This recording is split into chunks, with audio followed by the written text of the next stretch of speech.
Hello everybody, today we've got another power supply. It's a Proton made by Chieftec.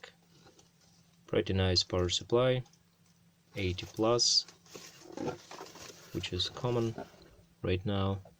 The seal is unbroken, which is also good. So we should try to save this device. This is a note. Nothing useful. There are some wires. We don't need all of them. Only 24 pin. Enough for me. The man who brought it to me said the power supply didn't show any signs of life. But despite this, we should check it ourselves, because maybe he did something wrong or something else. So let's connect the 24 pin cable and check it together.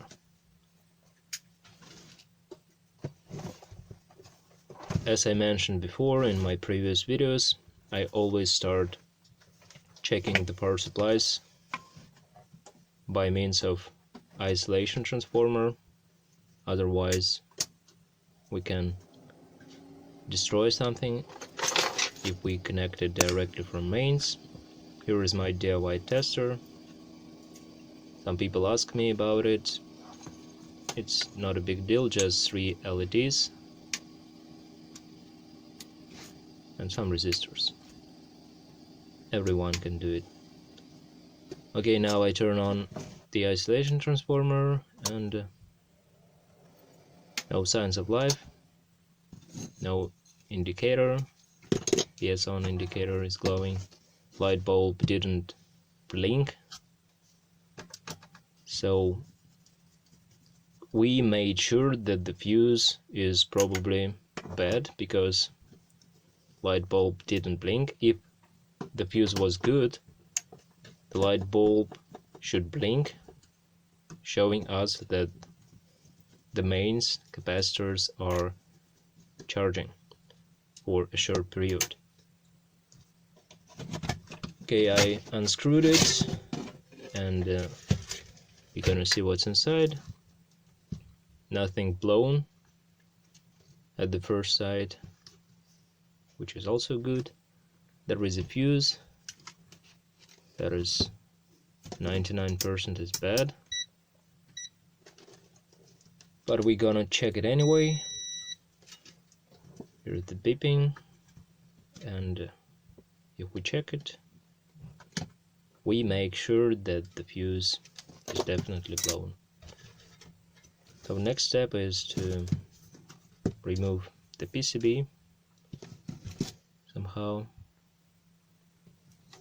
Okay, I unscrewed 4 screws on the bottom. I left the screws on the right side. They are not necessary to be removed. And now we are gonna start to check. Usually we should check it from mains and follow. Next is the diode bridge, which is probably right. Third diode is good, and fourth diode is good also. So that bridge is good. Next we should check PFC transistors, and as you can see, those are bad, at least one of them. That's the PFC diode, which is good. So we should check something else, but for me, for now, I'm gonna remove those transistors and see. Okay, here is the fuse. You don't see its ratings, but it's 15 amps, 250 volts, and that's the radiator with PFC transistors and a diode. Here we can see its marking,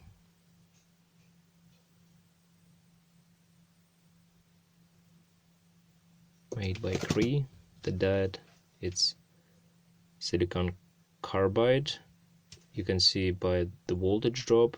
If you check my previous video, I describe it, how we should check silicon carbide diode.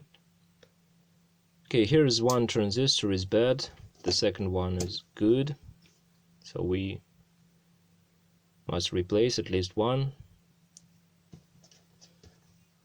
which I'm gonna do. Here is a new fuse, here is a new, not a new, a used one, but a similar transistor with similar parameters, 24 amps, 650 volts. It would be a better decision to replace both of transistors at the same type, but I decided to change only one, which is also acceptable if you follow the right ratings, which I did, obviously.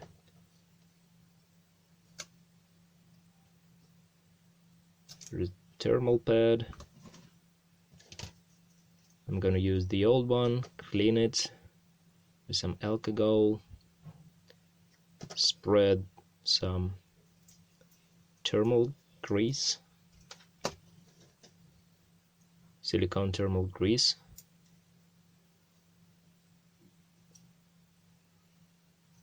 white one. Usually manufacturers use white thermal grease.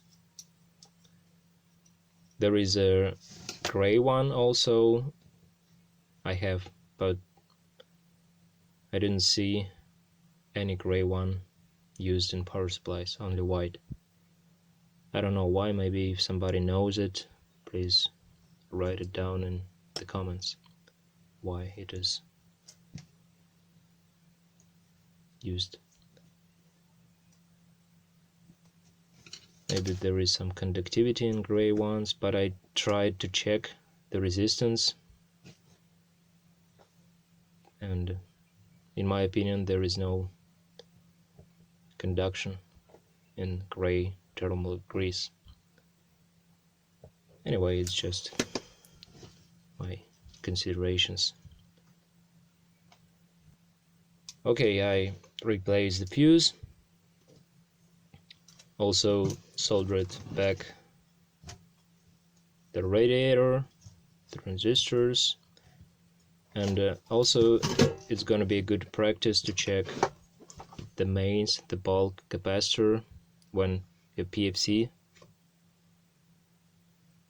breaks, because very often the reason why PFC transistors breaks is the bad bulk capacitor, and we should verify whether it's bad or not. If it's okay, I'm gonna keep it, and it is okay, definitely. So I don't know why that transistor died, but it is what it is. Maybe there was some fault in it right from the beginning. So I'm gonna keep this capacitor. After we soldered everything, it's also a good practice to clean the board, even though there is not too much to clean. But anyway, we should try to make things nice. Okay, now we are gonna put it back, at least partially, and test it.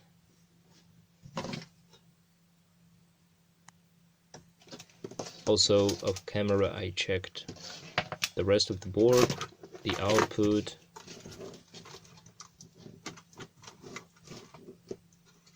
the LLC transistors,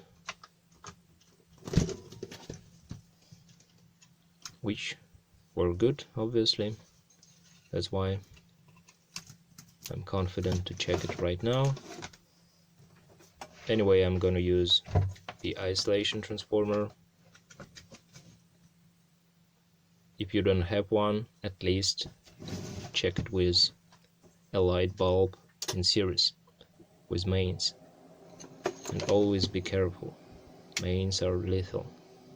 Okay, as you can see, the light bulb blinks this time, and the PS on green LED indicator lights up and the power supply starts. Now I'm gonna bypass the light bulb because it's only 100 watts and it can't give enough power to supply the power supply with enough power.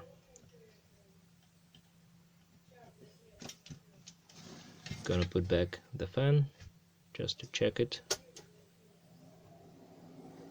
Sometimes fans failing and kill the power supply, but not this time. As you can see, all the voltages are okay, at least judging by LEDs.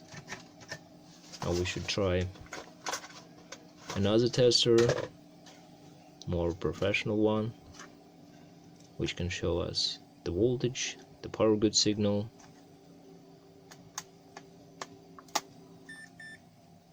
And as you can see, all the voltages are okay, power good from 100 milliseconds to 500, which is normal. So that's it for this guy. I'm not gonna show you how I put everything back. This one is fixed. If you like it, give it a like, and see you next time. Goodbye. Thanks for watching.